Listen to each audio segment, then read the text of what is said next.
기독교 신앙을 우리가 다른 말로 표현하는 용어가 있습니다. 기독교 신앙은 한마디로 말하면 종말 신앙입니다. 종말 신앙. 여러분 잘 아시는 대로 아니면 다르면 말세 신앙이라고 할까요? 말세 신앙으로 부르기도 하죠. 종말 신앙이라고 얘기합니다. 한마디로 말하면은 우리가 이 땅에 살면서 믿음으로 살지만은 때가 되면 하나님이 완전히 당신의 나라를 새롭게 하는 그날이 온다는 것을 믿고 사는 거죠. 세상 나라는 저물고 세상 나라는 이제 그만 스탑이 되고, 그리고 주님이 통치하시는 새로운 나라, 주님이 통치하시는 그런 하나님의 나라가 이제 시작이 되는 그날, 이것을 믿고 사는 것이 바로 이제 종말 신앙인 거예요. 오늘 여러분, 우리가 오늘 이 땅을 살면서 많은 사람들이 정말 세상에 이거 정말 제대로 이거 어떻게 잘못되는 거 아니야? 그렇게 생각이 될 정도로 아주 복잡하고 어지럽고 사람들의 마음을 근심되게 하는 그런 일들이 요즘 많이 터지고 있어요. 코로나의 그 혹독한 그 기간을 보냈는데 세계를 가만히 돌아보니까 여기저기서 평화가 깨지고 전쟁이 터지고 또 자연재해가 일어나고 1년 12달 아니면 그냥 정말 태어나서부터 7, 80 아니면 평생을 살도록 한 번도 비도 구경하지 못했던 저 중동 지역에 홍수가 나고,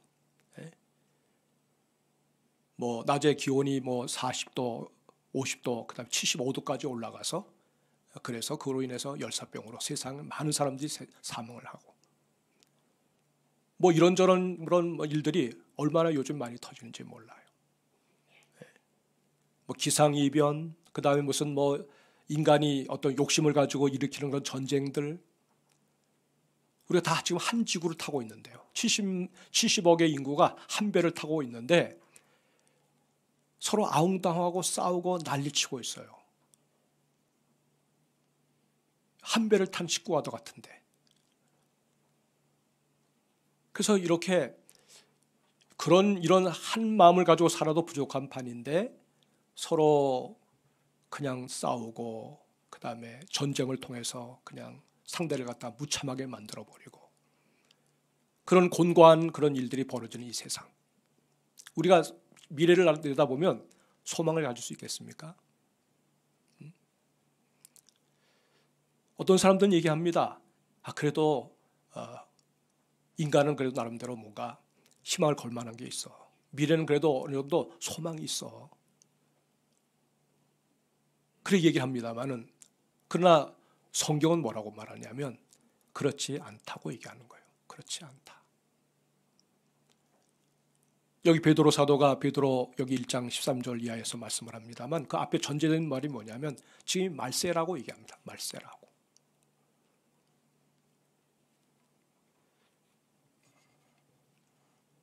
여러분, 우리가 오늘도 예수 믿고 살아가지만 우리가 보일 수 있는 그런 반응이 있어요. 두 가지 중에 하나예요. 하나는 뭐냐면 재림 운운하고 종말 운운하는 거, 이거 너무 그건 좀 싫다. 지금 시대가 어떤 시대인데 그런 황당한 얘기를 하고 사느냐, 이렇게 생각하는 사람들이 있어요. 우리 주변에 믿지 않는 사람들 다 그런 생각을 하죠. 세상이 이렇게 발전하는데, 기막힌 지식의 시대가 왔는데 나름대로 세상의 관점을 가지고 볼 때는 우리가 그렇게 믿고 사는 것이 어리석어 보이죠. 여러분 어떠십니까? 어디에 여러분들은 표를 주실랍니까? 믿는 사람들조차도 뭔가 이 땅에 거는 희망과 기대가 대단해요. 마치 이 세상이 영원토록 가는 것처럼 그렇게 생각하고 사는 사람들이 많아요. 내가 못하는 건 내가 자녀에게 물려주고, 내 자녀가 또 그 자녀에게 물려주면서 이 땅에서 영원히 있을 것처럼 그렇게 희망을 가지고 살아가는 신자들도 꽤 됩니다. 그 재림신앙을 포기하고 사는 사람들이 꽤 많아요.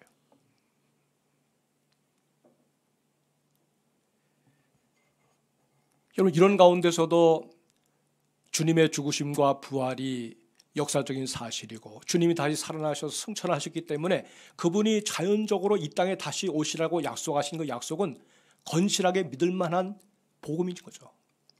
예수의 죽으심도 거짓이고 부활도 거짓이라고 그러면 주님이 승천하셔서 다시 오신다는 것도 거짓이죠. 그래서 많은 사람들이 예수의 죽음과 부활이 거짓일 거야 라고 파고들었는데, 파고든 사람들 가운데 주님의 부활을, 예수의 죽으심과 부활을 믿고 주님 앞에 돌아온 유명한 사람들이 많아요. 대부분 많은 사람들이 진지하게 주님의 죽으심과 부활을 파고 들어가면 다 그 주님의 죽으심과 부활의 이 복음에 다 사로잡히게 돼 있어요. 가짜인 줄 알았는데 이게 진짜란 말이죠. 그래서 여러분, 신앙이라고 하는 것이 여러분 지성인들한테는 어울리지 않고 그냥 무식한 사람들만 이 신앙을 가질 수 있는 거냐? 그렇지 않아요, 여러분. 오늘날도 보면은 또 세계 지성이라고 여겨지는 사람들이 얼마나 많은 크리스찬들이 많은지 몰라요. 재림 신앙을 믿습니다. 주님의 다시 오실 것을 믿어요. 여러분 믿으십니까? 전 믿어요. 전 믿어요. 예수 그리스도의 나라가 온다. 주님의 나라가 다시 온다. 그분이 다시 오신다. 우리가 그분에게로 간다. 이 소망을 가지고 매일매일을 살고 있는 것이 그리스도인인 거예요. 저는 그 마음이 충만합니다. 지난 한 주간을 돌아봐도 그분의 오심에 대한 묵상을 많이 했어요. 이 귀한 신앙, 주님이 다시 우리에게 오시고 그분이 통치하실 그 하나님의 나라가 종말의 때에 가서 펼쳐질 것을 생각하니까 흥분하지 않을 수가 없는 거죠. 많은 사람들이 얘기합니다. 종말하면 끝이 아니야. 그래서 그걸 두렵게 생각하고 또 그것이 우리의 모든 희망을 다 앗아가는 것처럼 생각을 해요. 그렇지 않아요, 여러분. 은혜의 눈을 뜨게 되면, 하나님이 어떤 분인지를 우리가 알게 되면 바로 그 종말이라고 하는 것이 우리를 영원한 행복과 영원한 영생의 나라로 인도하는 은혜의 복음이라는 것을 알게 되는 거죠. 그래서 예수 믿는 사람들 가운데는 임종할 때 보면 정말 해피하게 돌아갑니다. 해피하게 운명하세요. 그 나라를 확신하면서 미소를 띠고 갑니다. 또 눈을 열어주시니까 그 나라가 보이니까 그런 믿음 가지고 임종하시는 분들 저는 많이 봤어요. 이게 가짜면 그렇게 못 죽어요, 여러분. 가면 갈수록 예수 믿는 사람들은 더 큰 희망과 더 바랄 만한, 기대할 만한 그런 가치 있는 그런 인생을 살아가는 사람들인 것을 알게 되는 거죠.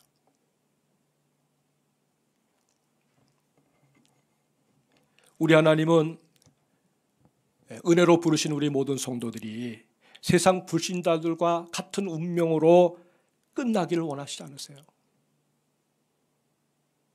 여러분 아무리 누가 미워도요, 그 영혼이 구원받아서 하나님과 함께 하나님의 백성이 되어서 하나님의 그 영광스러운 나라에 함께 가기를 원하는 그 마음을 가진 사람들이 그리스도인이에요. 그 영혼을 잃어버리면 여러분 그 영광의 세계를 잃어버린다고 생각해 보세요. 끔찍한 거예요. 끔찍한 거예요. 그래서 오늘도 여기 베드로 사도는 베드로전서 1장 13절 이하에서 그 말을 합니다. 그 주님의 나타나심이 분명하니까 그 때가 올 것을 믿고 잘 준비해서 그 영광스러운 날에 은혜에 동참하는 자가 되라고 주님의 심정을 가지고 우리에게 말씀하고 계시는 거예요.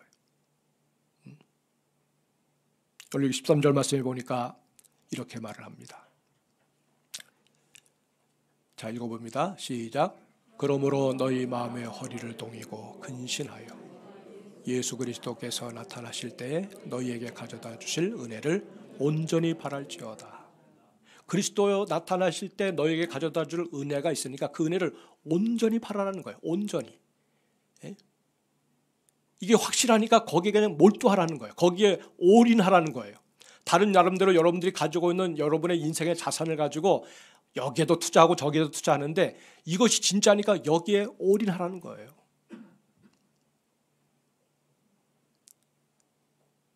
여러분 이러한 희망이 있고 이런 재림 소망을 가지고 살아가게 되면 우리의 삶의 태도가 달라집니다. 그게 뭐예요? 너희 마음의 허리를 동이고. 이거 뭐예요? 이거는 행동하기를 준비하는 거예요. 행동을, 여러분 우리의 복음이라고 하는 것은 뭡니까? 아, 이게 정말 이것이 내게 오는 축복이구나 생각하면 벌써 태도가 달라지는 거예요. 눈빛이 달라지고 또 살아가는 모습이 달라지고. 그러니까 예수 믿는 사람들이 예수 믿는 그 사람다움을 보여주지 못하면 여러분 엉터리죠. 엉터리죠. 부족하지만 내가 예수 믿어서 그 주님의 나라를 고대하며 살아간다고 할 때 삶에 나타나는 그 변화를 보고 사람들이 아이고 진짜인가 보다. 이게 나오는 거죠. 왜? 세상은 하나님을 못 봅니다. 그리스도의 복음이 뭔지를 몰라요. 근데 먼저 믿어서 이 복음의 진가를 아는 사람들을 보면서 아이고 진짜인가 보다. 그래서 그분들에 의해서 예수께로 이렇게 인도함을 받는 거예요. 우리는 하나님을 보고 그들은 우리를 보면서 나중에 결국 하나님을 만나게 되는 거죠.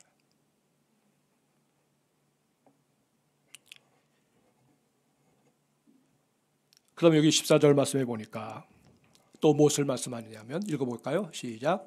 너희가 순종하는 자식처럼 전에 알지 못할 때 따르던 너의 사역을 본받지 말고 그 다음 오직 너희를 부르신 거룩한 이처럼 너희도 모든 행실에 거룩한 자가 되라. 그 다음 기록되었으되 내가 거룩하니 너희도 거룩할지어다 하셨느니라. 아멘. 그러니까 여기 보니까 두 번째로 주님께서 우리에게 바라시는 것이 뭐냐면 내가 거룩하니 너희도 어떻게 하라고요? 거룩하라는 거예요. 그러니까 우리가 거룩하게 산다고 하는 것은 세상과 섞이지 않겠다는 겁니다. 내 믿음의 이 길을 따라서 이것이 진짜인 줄 아니까 좌고우면하지 않고 그 길 따라서 가겠다는 거예요. 그러면 그 어떤 모습이 나타나냐? 하나님을 닮아가는 거예요. 하나님 닮아가는 거예요. 부부가 맨날 얼굴 보고 사니까 어떻습니까? 둘이 닮아가요. 닮아가요. 스승을 너무나 존경해요. 그러면 스승 따라 닮아가요.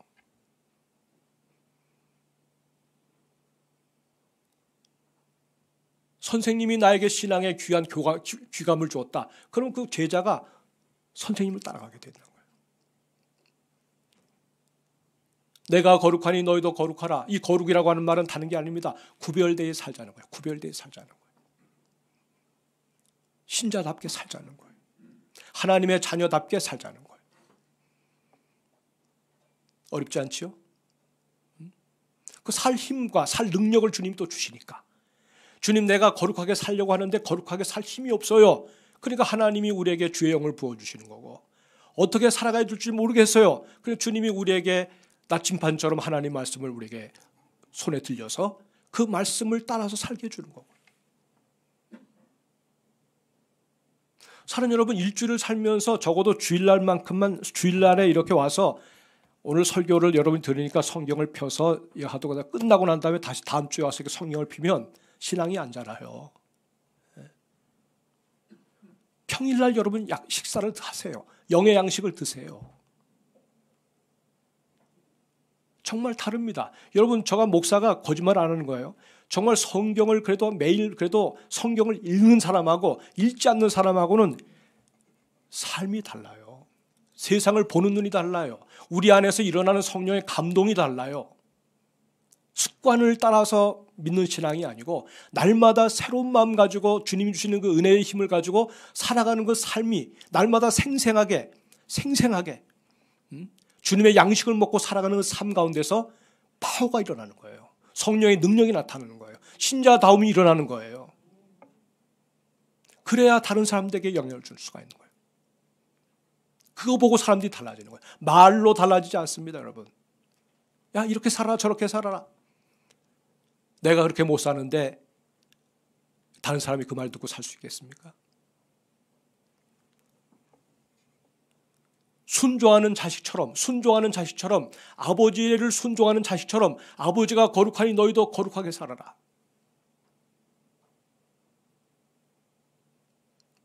자기 사욕을 쫓지 말고 근데 마지막 때는 여러분 사람들이 다 자기 귀를 즐겁게 하는데 그 다음에 육체의 소욕을 만족시켜 주는데 거기에 우선순위를 두고 살잖아요. 이 마지막을 사는 이 말세의 징조가 그거예요. 다 보면 자기 중심이에요. 자기 이해관계, 자기 어떤 무슨 자기의 즐거움이 더 우선시되는 거죠.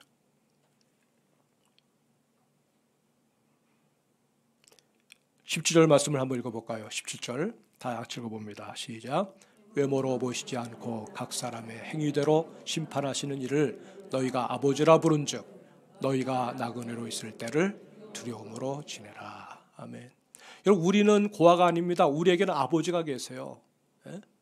육신의 아버지는 때가 되면 육신의 부모는 세상을 떠나지만은 영원하신 아버지가 오늘도 우리 인생을 지금 지도하고 계시는데 그 아버지를 우리가 그 심판하시는 아버지, 우리의 삶을 눈여겨보시고 지켜보시는 그 아버지 앞에서 우리가 이 땅을 어떻게 살아야 되냐? 나그네처럼 두려움으로 지내라고 했어요. 나그네처럼.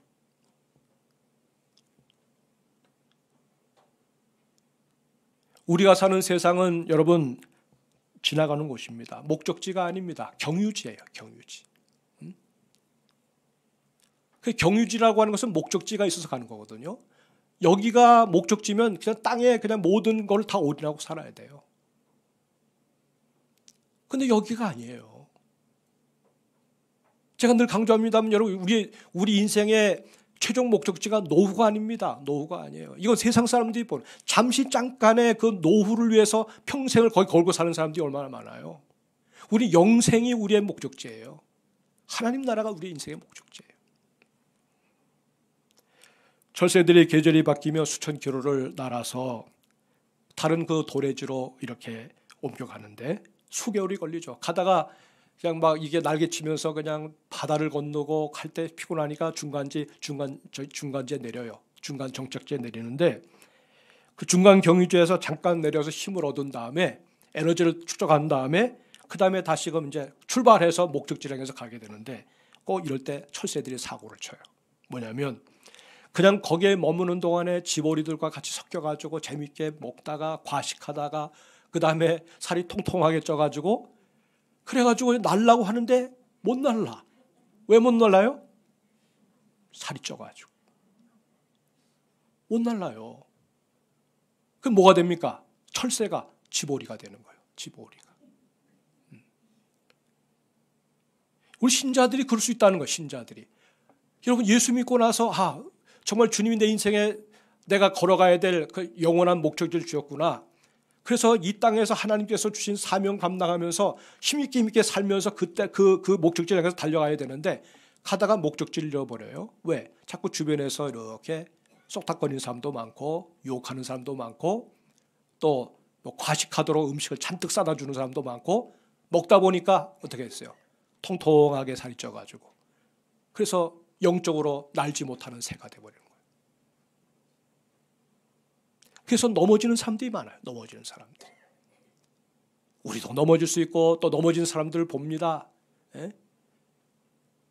우리의 중심이 그리스도를 향하지 못할 때, 우리의 삶의 목적지를 주님으로 정하고 살지 못할 때 언제든지 그러한 사건과 그런 불행한 일들이 일어날 수 있음을 우리가 알아야 된다는 거죠. 그래서 나그네로 있을 때를 어떻게 지내라고요? 두려움으로 지내라. 두려움으로 지내라. 여기 두렵다고 하는 말은 뭐예요? 근신하며 지내라는 거예요. 그냥 마음을 그냥 다 경계심을 풀어버리고 살면 안 된다는 거예요. 여러분 우리나라 아직 전쟁이 안 끝났어요. 이게 휴전이잖아요. 휴전. 얼마든지 다시 싸워도 아무 전쟁을 다시 걸어와도 전혀 이상하지 않아요. 근데 우리는 다 그냥 내려오는 거죠. 무슨 전쟁이 있겠어.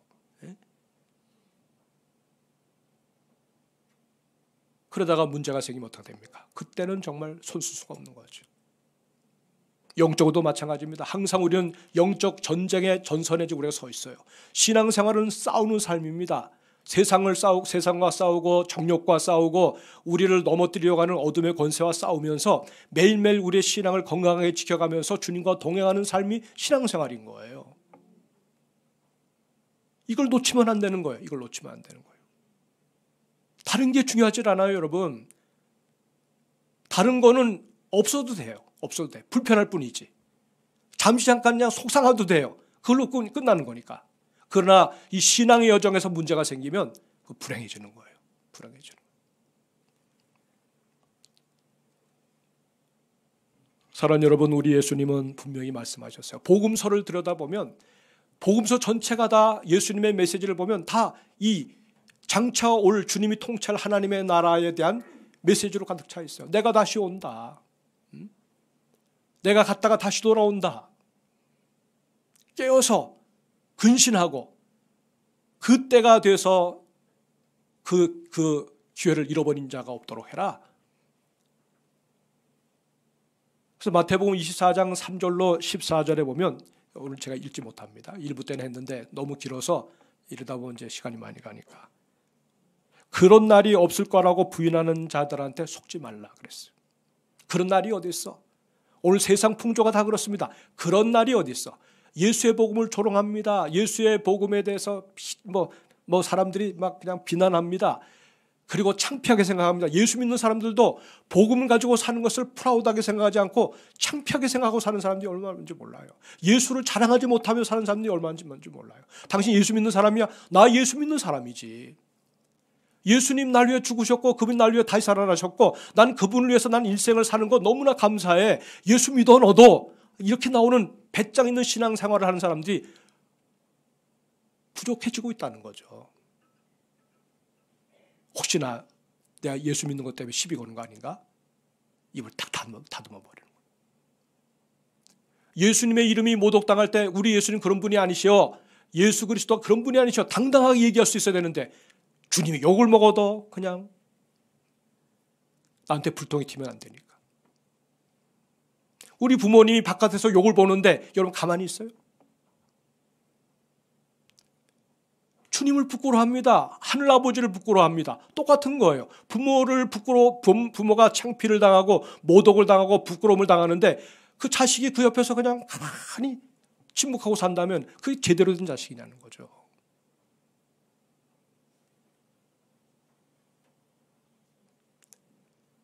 많은 사람들이 와서 미혹한다고 그랬습니다. 많은 사람들이 와서 자기가 그리스도라고 얘기하면서 예수님에게로 향하는 우리의 마음을 뺏어가는 사람들이 있다고 얘기했어요.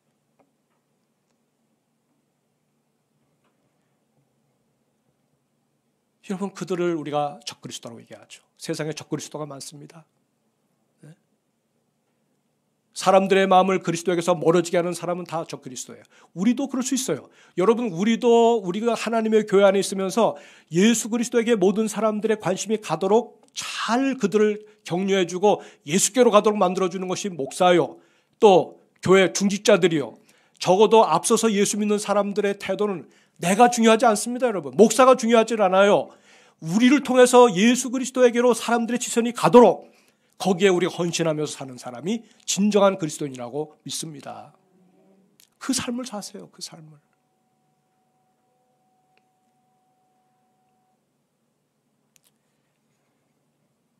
마지막 때를 사는 성도, 나그네로 알고 이 땅에서 잠시 잠깐 있으면 지나가는 겁니다. 여러분, 우리 주변을 보세요. 늘 봤던 사람들 못 봅니다. 보니까 세상 떠났대. 고향을 가봅니다. 이 집 누구도 세상 떠나고 누구도 세상 떠나고 형님 되는 어느 누구도 세상 떠나고 세상 떠났대. 아, 나그네구나. 세상은 잠시 지나가는구나. 모든 사람이 다 가니까 뭐 어쩔 수 없지가 아니라 이렇게 지나가는 경유지를 우리가 살아가면서 영원토록 우리가 가야 될 그 영광의 주님 앞에 서는 그날까지 우리가 어떻게 살아야 되느냐고 생각하면 경각심이 일어나고 그 다음에 우리가 우리의 이 시선을 딴 데 뺏기지 않기 위해서 얼마나 노심초사하면서 살아야 되는지를 알게 되는 거 아니겠습니까? 성경을 한 절만 더 읽어봅시다. 누가복음 21장 34절에서 36절에 여러분 한번 읽어보십시다. 다 같이 읽습니다. 너희는 스스로 조심하라. 그렇지 않으면 방탕함과 술 취함과 생활의 염려로 마음이 둔하여지고 뜻밖의 그날이 덫과 같이 너희에게 임하리라. 그 다음 이날은 온 지구상에 거하는 모든 사람에게 임하리라. 이러므로 너희도 장차올 이 모든 일을 능히 피하고 인자 앞에 서도록 항상 기도하며 깨어 있으라 하시니라. 예수님께서 하신 말씀이에요. 십자가를 앞에 두고 주님이 이 말씀을 하셨어요. 너희는 스스로 조심하라는 거예요. 그렇지 않으면 술 취함과 방탕함과 술 취함과 생활의 염려로 마음이 둔해져 가지고 뜻밖의 그날이 덫과 같이 임한다고 그랬어요. 이 지구상에 있는 모든 사람들에게 임한다고 그랬어요. 그러니까 너희는 장차올 그날을 이 모든 일을 능히 피하고 피해야 되죠. 인자 앞에 서도록 주님 앞에 서도록 항상 기도하고 깨어있으라 말씀하셨습니다. 우리 바울구역 성도님들, 우리 드보라구역 성도님들은 더더군다나 그래요. 왜? 인생의 여정 가운데 보면은 이 땅에 머물 시간들이 그렇게 많지 않아요. 물론 우리 가운데서 백수도 하시고 오래오래 사시길 전 축복합니다만은, 그러나 적어도 내 인생 벌써 70 넘고 80 넘고 90이 가까우고 하면 이제 주님 앞에 갈 날이 얼마 남지 않았어요. 다르게 사셔야죠. 오는 신앙의 후배들한테 바른 정신을 깨워주고, 자녀들에게도 바른 정신을 깨워주고, 그렇게 믿음으로 살면서 자극을 줘서 적어도 내가 세상을 떠나고 난 다음에 나를 생각하는 사람들이 나를 어떻게 생각하는지, 그분은 정말 예수님에게 자신의 모든 걸 다 드린 사람이야. 예수밖에 모르는 사람이야. 신앙으로 고고하게 믿음의 아름다운 모습 보이면서 다른 사람에게 선한 영향을 끼치며 살다가 가신 분이야. 여러분, 이 한 가지만이라도 다른 사람들의 마음 가운데 새겨주셨다고 그러면 여러분 승리자인 거예요. 잘 사신 거예요. 다른 거 기억하는 거 중요하지 않아요. 나 때문에 그 누가 예수를 알고 나 때문에 그가 주님에게로 나가는 일에 도움을 받았다고 그러면 그거로 만족한 거예요. 그거로 귀한 거예요. 거기에 물질이 쓰여지고 거기에 우리의 삶의 시간이 쓰여지고 거기에 뭔가 내 에너지가 쓰여졌다고 그러면 너무너무 잘한 거예요. 그런데 돈 아끼지 마세요. 그런데 시간 아끼지 마세요. 그게 살아있는 신앙이 바로 그런 신앙이에요.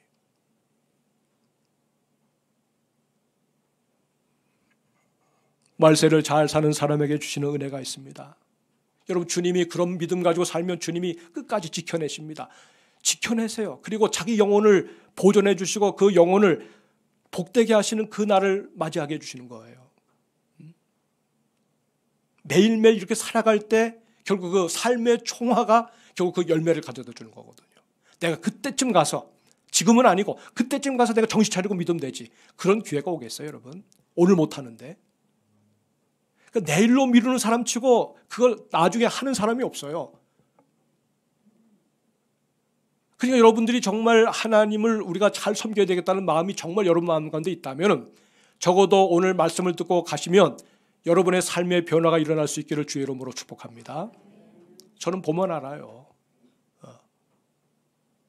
제가 무슨 투시의 은사가 있는 게 아니고 그냥 보면 알아요. 또 여러분도 서로 보면 알아. 내가 중심 잡으면 나로 인해서 주변 사람들이 복을 받습니다. 내 자녀들이 복을 받습니다. 내 아내가 복을 받습니다. 내가 달라졌는데. 내 남편이 달라지고 변화받습니다. 내 친척들이 달라집니다. 적어도 주님으로 충만해서 달라진 사람들은 존경을 받아요. 존경을 받아요. 그의 직장 생활 속에서나 가정에서나 또 친척들 가운데서나 존경을 받아요. 영향력을 가지게 됩니다. 얼마나 놀라운 일입니까? 얼마나 복된 삶입니까? 우리가 그리스도인으로 살면서 우리 교회 공동체 안에 있는 다른 사람들에게 잘해줄 수 있는 비결이 다른 거 없어요. 그들을 우리가 복음으로 잘 섬겨서 섬기는 삶을 살면서 그들의 삶에 힘을 주고 그들이 예수께로 좀 더 가까이 가도록 만들어주는 역할을 잘만 한다고 그러면 그분이 정말 하나님 앞에 복받은 사람이에요. 성도 여러분, 우리 모두가 다 그런 주인공들이 될 수 있기를 주의 이름으로 축복합니다. 그런 자들에게 하나님께서 약속하신 말씀 한 절만 더 하고 마칩니다. 다니엘서 12장 3절 말씀 읽어볼까요? 궁창의 빛과 같이 빛날 것이요 많은 사람을 옳은 대로 돌아오게 한 자는 별과 같이 영원토록 빛나리라. 아멘. 이 말씀 너무나 좋죠? 이게 내게 주시는 말씀이에요. 이거 다른 사람에게 주시는 말씀이 아니고 내게 주시는 말씀이에요. 지혜 있는 자는 궁창의 빛과 같이 빛날 거다. 많은 사람을 옳은 대로 돌아오게 한 자는 별과 같이 영원토록 빛나리라. 여러분, 이게 어려운 일이 아닙니다. 우리 주님이 감당할 수 없는 어려운 시험을 주는 게 아니에요. 여러분의 자녀들에게, 여러분의 이웃들에게, 여러분의 도움을 필요하는 사람들에게, 여러분의 위로와 격려를 받기를 원하는 사람들에게 충분히 여러분이 가지고 있는 신앙의 자산을 가지고 그렇게 할 수가 있어요. 할 수가 있어. 그런 일상의 기적을 날마다 체험하며 살아갈 수 있기를 주의 이름으로 축복합니다. 해보니까 되네. 이게 나오는 거예요. 그냥 무덤덤하게 보냈던 시간들을, 지나온 시간들을 회개하면서 그렇게 여러분이 뭔가 한번 정신을 차리고 그렇게 뭔가 한번 액션을 취하기 시작하면, 마음의 허리를 동이기 시작하면, 움직이기 시작하면 그런 변화의 물꼬가 나로부터 시작이 되는 거예요. 이 축복을 누리면서 하나님 앞에 오늘도 멋지게 쓰임 받으면서 우리 주변에 있는 많은 사람들 그리스도의 은혜 아래로 모으는 일에 주인공들로 쓰임 받는 성도님들 되시기를 주의 이름으로 축복합니다. 아멘. 기도하십시다. 우리 주신 말씀을 생각하면서, 주님, 이 때를 우리가 어떻게 살아야 합니까? 종말을 맞이해서 이 마지막 때 하나님 앞에서 이 시간, 우리의 이 시대를 정말 나그네와 같이, 그러나 하나님의 거룩한 사명을 받은 하나님의 사람으로, 믿음의 사람으로 당당하게 살아갈 수 있는 힘을 달라고, 이번 이제 말씀을 받았지만 한 주간의 삶 가운데 정말 변화를 추구하는 일에 하나님 도움을 달라고 우리 다 같이 한번 합심해서 한번 기도할까요? 기도합니다. 주여 하나님 아버지, 주님 앞에 기도합니다. 하나님의 집에 올라와서 영광의 주님을 구하는 우리 모든 성도들 한 사람 한 사람의 마음속에 성령의 충만함을 주셔서 정말 이때를 우리가 주님 분별하여, 주여 사람들이 생각하는 그런 세상이 아니라 정말 주님이 우리에게 보여주시는 그 세상임을 알고 나그네로 지내며 그 때가 되어 우리 주님이 다시 오실 날을 기대하면서 하나님 앞에 정말 정신을 차리고 근신하여 살아갈 수 있도록 도와주시기 원합니다. 방탕함과 술 취함과 주님 세상의 욕망에 사로잡히지 않도록 도와주시고, 늘 깨어서 날마다 주여 비상하는, 날마다 하늘을 나는 그런 비상하는 신앙을 가지고 영광의 주님께로 달려갈 수 있는 성도들이 다 되도록 축복해 주옵소서. 예수 그리스도